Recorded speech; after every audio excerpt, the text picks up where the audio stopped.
So take a rain break here. So we have our avocado. Is that Kamote tops? I can't remember if that's Kamote tops.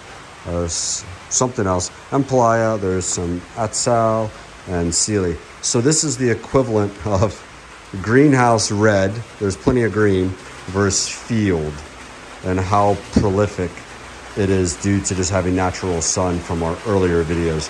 So it can kind of show you that you will get bigger fruit, but you have to find a way to turn them red faster. You have to make them unhappy to really ripen. Sun is really the only thing to do that. But the field Sealy, just because they're exposed to direct sunlight, no blockers in the way, they're really turning red a lot faster, setting and dropping flowers quick, and then load, unload, reload, go back. So just a good quick update. I'm going to enjoy the rainy afternoon while I sit in front of my logbook and plan the next week's task. Later.